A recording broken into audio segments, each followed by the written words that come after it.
So he gets to work about an hour earlier. He likes the quiet time before the floor fills up.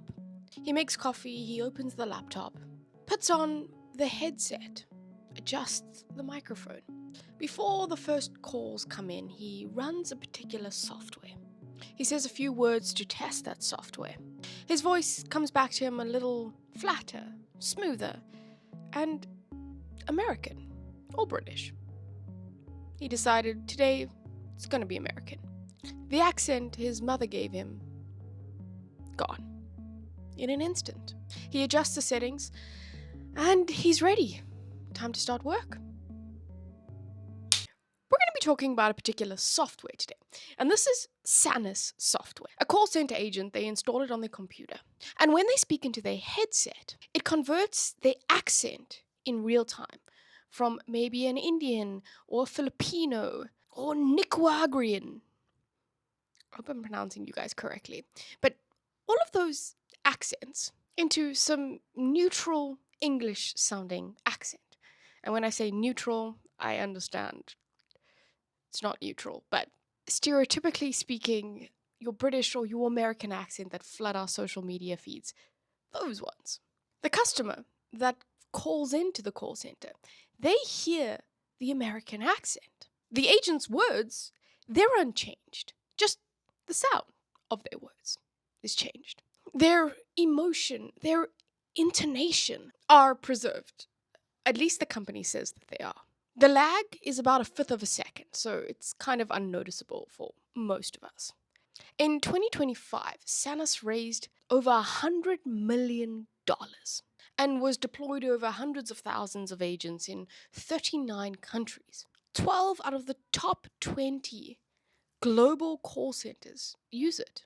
Okay, before this Sanus technology, there were certain call centers in India and the Philippines that actually ran accent naturalization like training. So basically, don't sound like your native tongue and sound different. Let's teach you how to do that through voice training.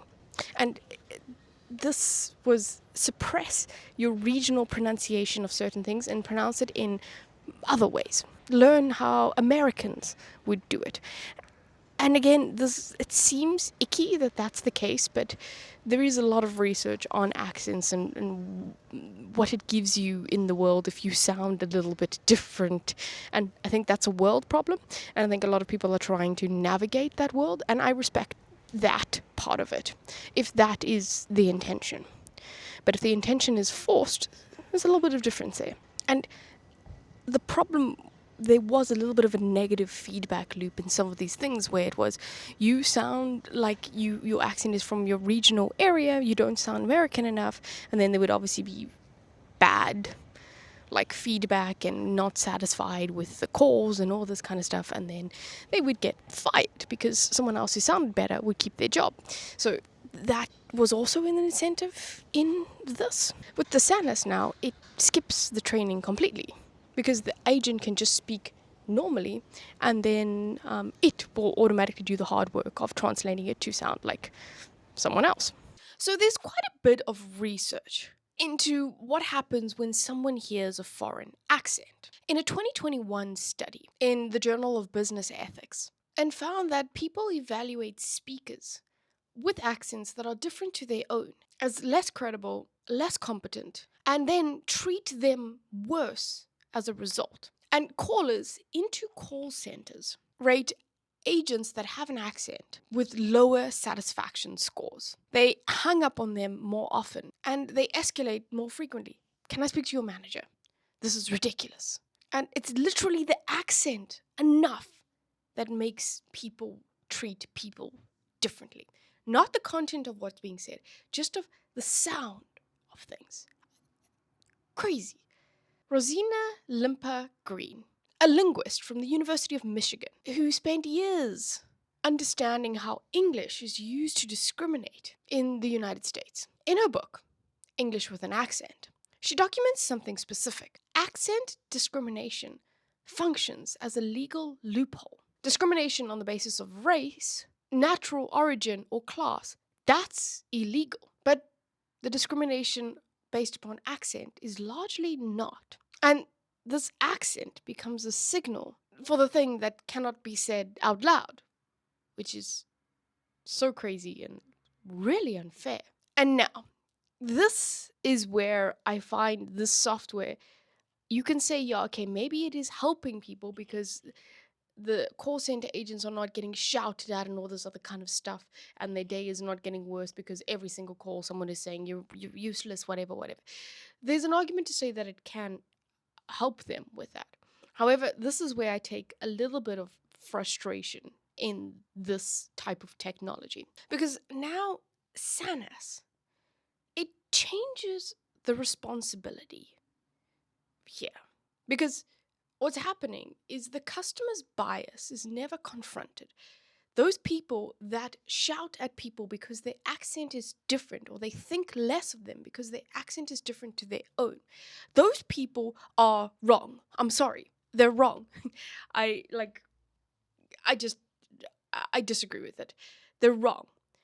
Now, what we're doing is we're changing the person who is not in the wrong, such that the person that is in the wrong doesn't have to do anything, doesn't have to change their mindset, doesn't have to understand better.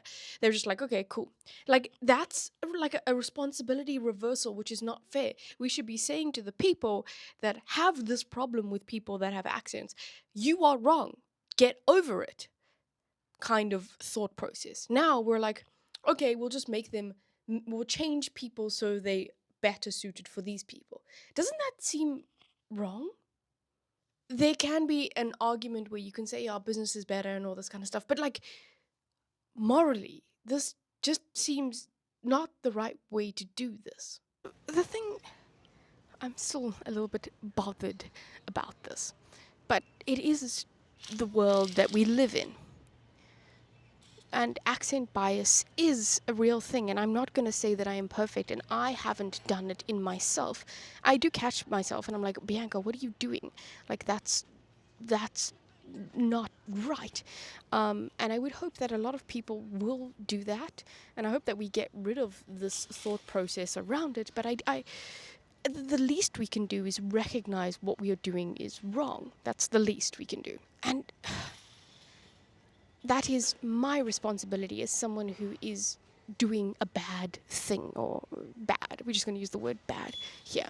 But in this, with the utilization of SANAS, that changes everything, because I don't even get to experience the fact. I say I do this all the time. I don't mean it, but I'm just using myself as an example. But I actually don't want to use myself as an example because I don't feel like I am the person that does this all the time. But someone that would be mean or have this bias against someone else's accent, if they never hear other accents and only hear American or British or whatever, then they don't even recognize that they have this bias and they can't change it. And this is where the difference is, because reducing like the cost of the problem is not the same as fixing the problem. A customer who hangs up because they can't actually handle a Filipino accent or an Indian accent, that is where the problem is. And SANAS doesn't touch that person, the person that has the problem. It doesn't ask them to do anything differently or change their mindset or anything. It just removes the thing that they were reacting to before they ever encounter it. And then they end the call satisfied. They have no reason to think anything went wrong or to be biased in any way at all. A 2024 review in Current Opinion in Psychology found that organizations have responded to accent-based exclusion almost entirely by placing the burden of change on the worker with the accent. And this was across global markets.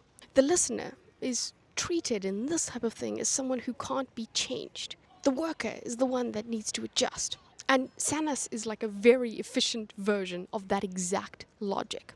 Because now, because we're playing the efficiency card, the worker doesn't even have to adjust. The software just does it for them. So, you say, Bianca, what's the problem here? The problem is the bias. It doesn't go anywhere. It still exists in people. And isn't that bad?